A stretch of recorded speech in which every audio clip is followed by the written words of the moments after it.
وأشهد أن محمدا عبده ورسوله أما بعد فأعوذ بالله من الشيطان الرجيم بسم الله الرحمن الرحيم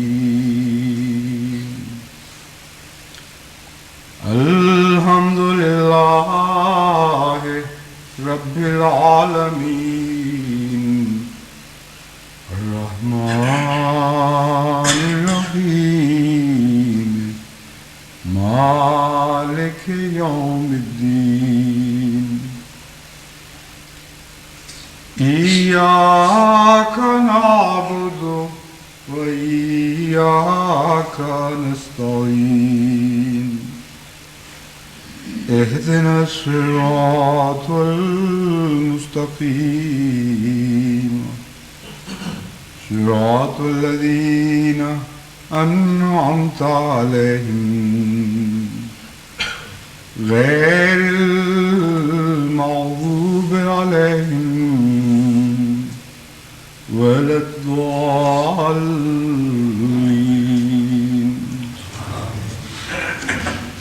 والذين هم لأماناتهم وعهدهم راعون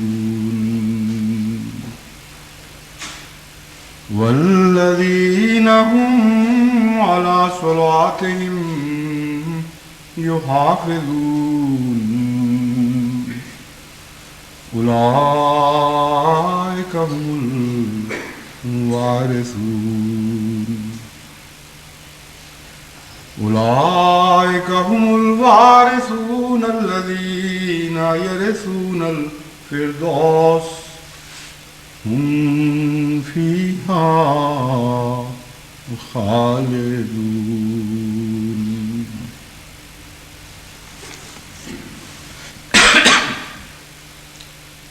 سورہ مومنون سے 9, 10 اور 11 اور 12 آیات کی میں نے تلاوت کی ہے. اس سورہ یعنی المومنون میں مومنوں کی بعض علامتیں بیان فرمائی گئی ہیں،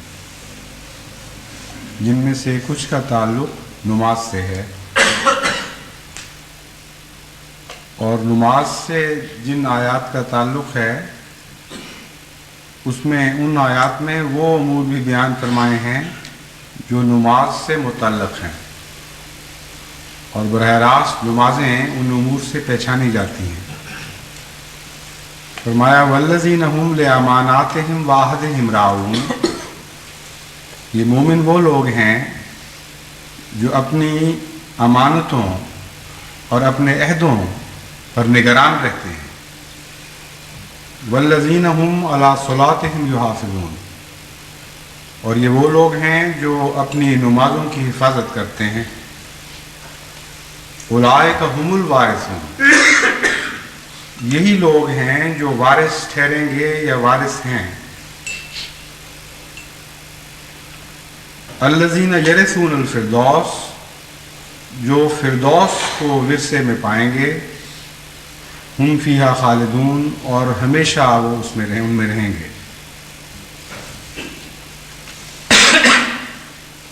نماز کی جو علامتیں یہاں بیان فرمائی گئی ہیں، جیسا کہ میں نے پہلے خود میں ذکر کیا تھا، کچھ علامتیں نماز کی باہر سے تعلق رکھتی ہیں یعنی معاشرے سے، اور کچھ علامتیں انسان کے اندر اپنی ذات کے اندر ڈوب کر معلوم کی جاتی ہیں. گزشتہ خطبے میں نے بعض ایسی علامات کا ذکر کیا تھا جو معاشرے کے آئینے میں دیکھی جا سکتی ہیں، اور پہلی آیت میں انہی کا ذکر فرمایا گیا ہے والذین هم لاماناتہم وعہدہم راعون. کچھ دوسری علامتیں ہیں جن کا انسان کے نفس سے، اس کے قلب سے، اس کے اندر پیدا ہونے والے باریک در باریک روحانی تغیرات سے ہے، اور ان کا ذکر فرماتے ہوئے علی صلاتہم یحافظون فرمایا گیا۔ دیکھنا یہ ہے کہ یہاں حفاظت کا کیا مضمون ہے۔ بعض اوقات تو حفاظت صرف فرض کے طور پر کی جاتی ہے، جیسے چوکیدار کسی گھر کی یا کسی بینک کی حفاظت کرتا ہے، اور بعض اوقات حفاظت محبت کے نتیجے میں پیدا کی ہوتی ہے، یعنی محبت حفاظت کا خیال پیدا کرتی ہے، اور وہ حفاظت اس فریضہ حفاظت سے مختلف نوعیت کی حفاظت ہوتی ہے۔ انسان جب کسی سے محبت کرتا ہے تو جتنی اس کی محبت بڑھتی چلی جائے اتنا ہی حفاظت کا معیار بلندتر ہوتا چلا جاتا ہے۔ لیکن یہ خاصہ صرف انسان کے ساتھ ہی نہیں، جانوروں میں بھی یہ جذبہ بڑی شدت کے ساتھ نمایاں دکھائی دیتا ہے۔ ایک مرغی جو اپنے چھوٹے چھوٹے چوزوں سے پیار کرتی ہے، بظاہر اس مرغی میں حفاظت کرنے کی اہلیت نہیں ہوتی، چھوٹے چھوٹے جانوروں سے بھی وہ ڈرتی ہے۔ بلی یا کتے یا چیل کے ساتھ مقابلے کا اس کا کوئی سوال ہی نہیں، کوئی جوڑ ہی نہیں۔ لیکن جب محبت کے نتیجے میں حفاظت کا خیال پیدا ہوتا ہے، جب اپنے چوزوں سے پیار کے نتیجے میں وہ حفاظت کرنا چاہتی ہے تو ایسا بپھر جاتی ہے، ایسا اس میں حوصلہ پیدا ہوتا ہے، ایسا عزم اس میں پیدا ہو جاتا ہے، ایسی غیر معمولی قوت آ جاتی ہے کہ وہ پھر بلی یا کتے سے نہیں ڈرتی، بلکہ ایسی مرغی سے بعض دفعہ دوسرے جانور دامن بچا کے گزرتے ہیں، اور اگر وہ حفاظت نہ بھی کر سکے تو حفاظت کے دوران جان دے دیتی۔ ایسا جھپٹتی ہے شدت کے ساتھ کہ دیکھنے سے وہ نظارہ انسان پر خوف طاری ہو جاتا ہے۔ تو یہ حفاظت جو ہے، یہ اس کا مقام بھی بالکل اور ہے۔ دیکھنا یہ ہے کہ یہاں نماز کے ساتھ جس حفاظت کا ذکر فرمایا گیا وہ کیا حفاظت ہے، اور اندرونی تغیرات کے ساتھ اس کا کیا تعلق ہے۔ جب میں نے کہا کہ اس حفاظت کا اندرونی تغیرات سے تعلق ہے اور باطن میں پیدا ہونے والی علامتیں بتائی گئی ہیں، تو یہ مضمون کس طرح اس سے جوڑ کھاتا ہے۔ اس سلسلے میں سب سے پہلے حضرت اقدس محمد مصطفیٰ صلی اللہ علیہ وآلہ وسلم کی ایک حدیث آپ کو سناتا ہوں۔ حضرت ابو ہریرہ سے روایت ہے، انہوں نے بیان کیا ان رسول اللہ صلی اللہ علیہ وسلم قال الا ادلکم علی ما یمحو اللہ بہ الخطایا ویرفع بہ الدرجات قالوا بلی یا رسول اللہ قال اسباغ الوضوء علی المکارہ وکثرۃ الخطا الی المساجد وانتظار الصلاۃ بعد الصلاۃ فذالکم الرباط مسلم کتاب الطہارت۔ یعنی حضرت ابو ہریرہ بیان کرتے ہیں کہ آن حضرت صلی اللہ علیہ وآلہ وسلم نے فرمایا، اور یہ ایک سوال کے رنگ میں فرمایا، الا ادلکم علی ما یمحو اللہ بہ الخطایا، کیا میں تمہیں نہ بتاؤں کہ وہ کیا چیز ہے جس کے ذریعے اللہ تعالیٰ خطاؤں کو دھو دیتا ہے اور دور فرما دیتا ہے اور درجات کو بلند کرتا ہے۔ انہوں نے کہا کیوں نہیں یا رسول اللہ؟ فرمایا اسباغ الوضوء علی المکارہ، کہ مکارہ کے باوجود وضو کو اختیار کرنا اور وضو کے ذریعے اپنے جسم کو نماز کے لیے پاک کرنا۔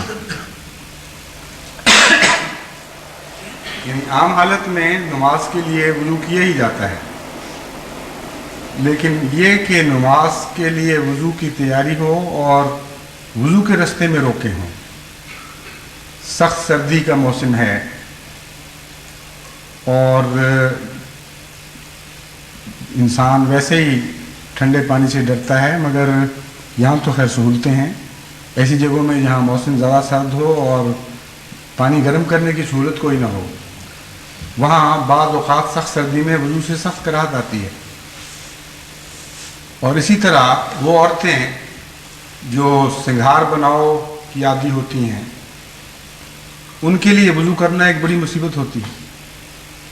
تیار ہو کے پارٹی پہ جا رہی ہیں اور نماز کا وقت آ جاتا ہے، یا پارٹی میں جا کر نماز کا وقت آ جاتا ہے، کتنی دفعہ وہ منہ دھوئیں اور پھر دوبارہ سنگھار کریں۔ تو کئی قسم کے عوارض بھی ایسے ہوتے ہیں جن سے وضو میں تکلیف محسوس ہوتی ہے۔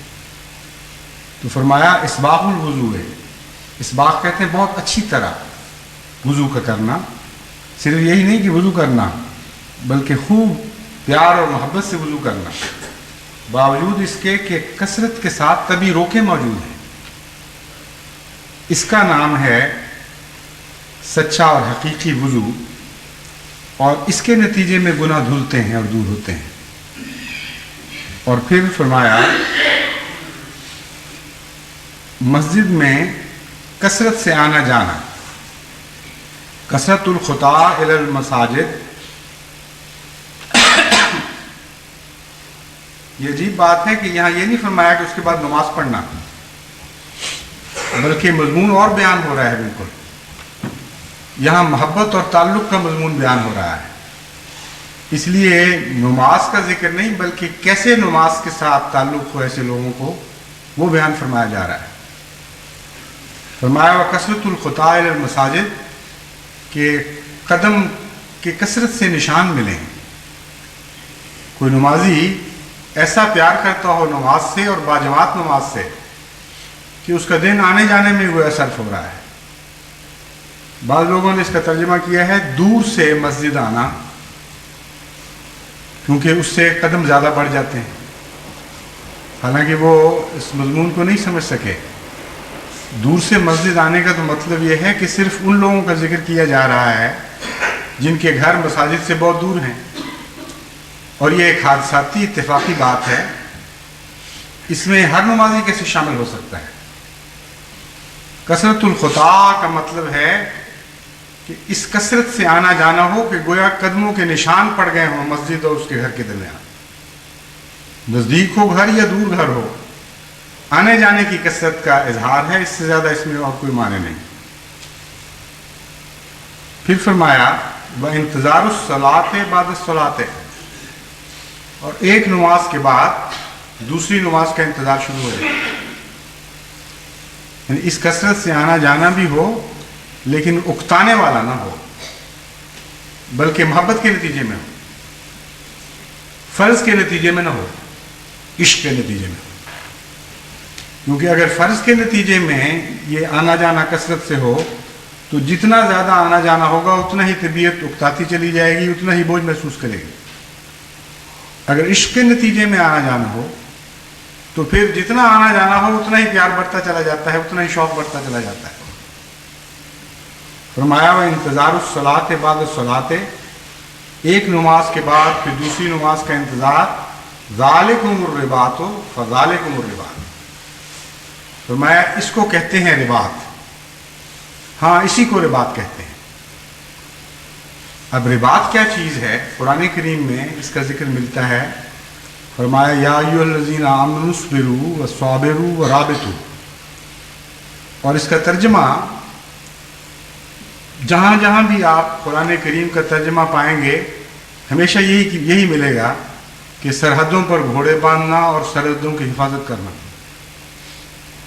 اور عموماً یہی معنی لیے جاتے ہیں۔